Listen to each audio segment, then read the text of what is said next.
Hey, thanks for making it to the Veterans Info Tap. I'm glad you made it.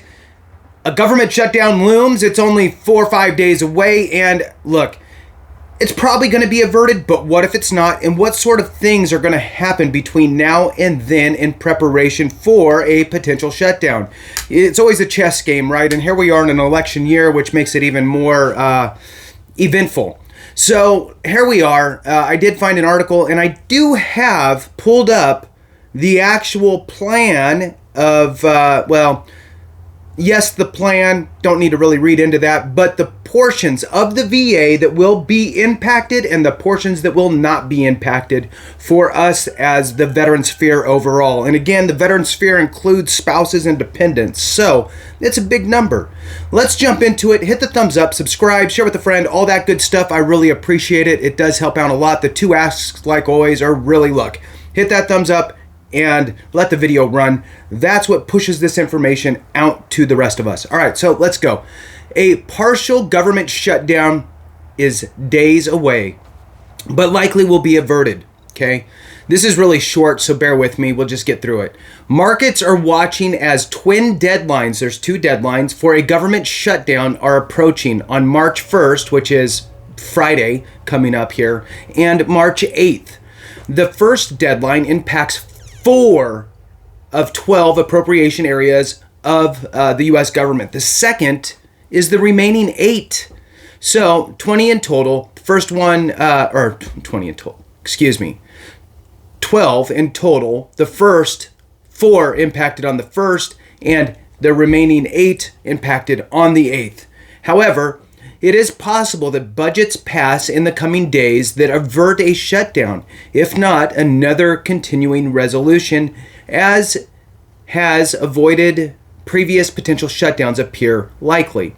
Continuing resolutions give lawmakers more time to pass a new budget by essentially rolling forward prior funding measures. So keep the status quo, buys us more time. Let's arm wrestle some more and see if we can get what I want in the packages and what you want in the packages and move forward. Or the other way around. I don't want you to put that and you don't want me to put this and move forward. So whatever. The chance of a government shutdown currently event forecasting site, I'm not sure how to say it, Kalshi, I'm not sure, gives an approximately 20% chance of a shutdown by March 4th and estimates that any shutdown before July might last only days. As such, expectations are that a shutdown will likely be avoided and were a shutdown to occur, it would be brief. So here we go. The Fiscal Responsibilities Act. I'm going to read this little piece here, and then I'm going to jump over to the aspects of the VA that would be affected. This is the actual really important piece of where the rubber meets the road for us with regard to veteran stuff. So bear with me. I'm going to get through this piece. Then we're going to jump over to the actual impacted portions. All right. So there is an act. It's called the Fiscal Responsibility Act.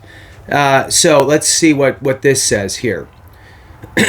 However, if no government budget is passed before April, then the Fiscal Responsibility Act may come into effect. That could have considerable impact on government spending. That would likely impact economic growth and the trajectory of government debt. Without an agreed budget, the Fiscal Responsibility Act, as passed, would substantially cut government funding. It would also include rescinding remaining government funds related to a range of measures related to COVID-19 and tightening work and training requirements to receive certain assistance programs, specifically the Supplemental Nutrition Assistance Program, SNAP, and Temporary Assistance for Needy Families, TANF.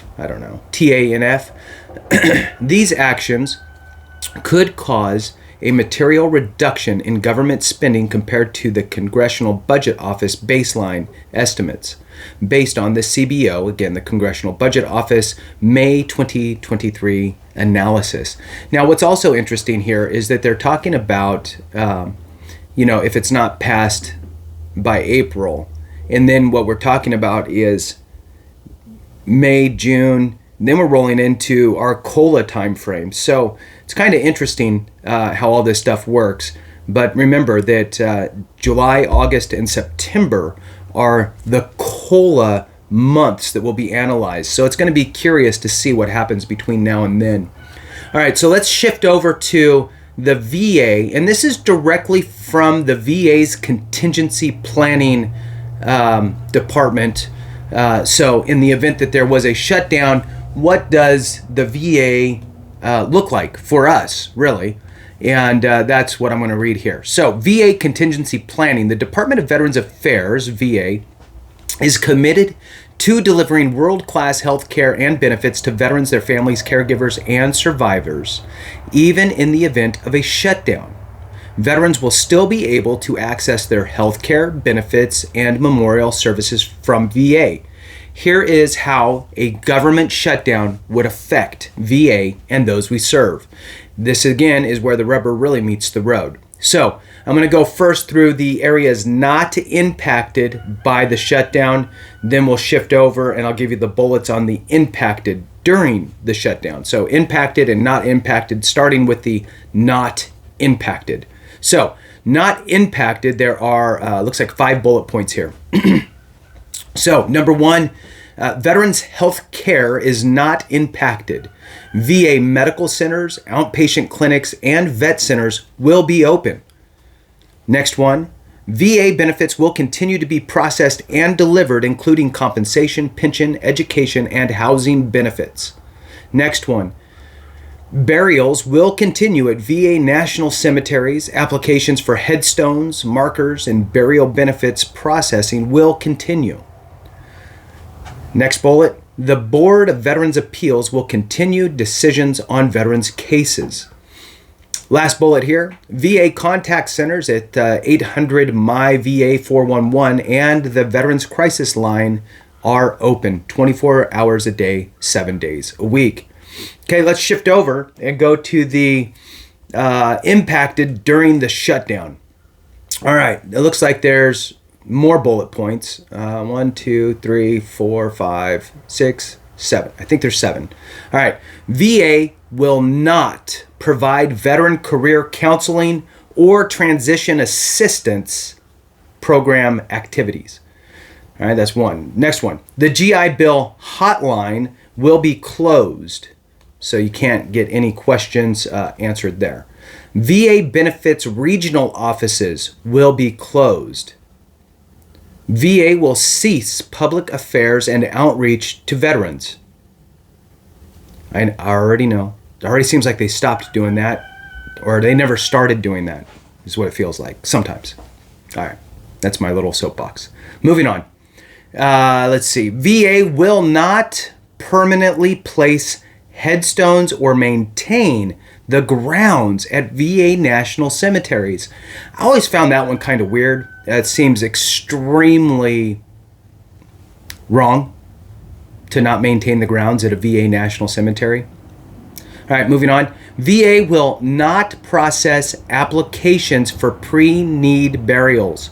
So you can go in at any time and basically pre-register for your final kind of wishes, but they won't do that. So the next one, or last one here that's going to be impacted, VA will not print new presidential memorial certificates. Now, you may not know what those are. I'll just kind of use this as a minute to talk about that. The presidential memorial certificates, you can order those for any basically family member who has passed away and is a veteran. It's just very easy form, and you can order 15 of them if you want. So I did it for my grandfather who served in the Merchant Marines and in the Army. Ordered the presidential memorial certificates for him a while back. Whatever president is in office is it's a lithographed signature, but that's the signature that's on it. So you can't say, I'd love to have George Washington's signature, although that would be cool. It's whoever's currently in office is the lithographed signature. So just bear that in mind.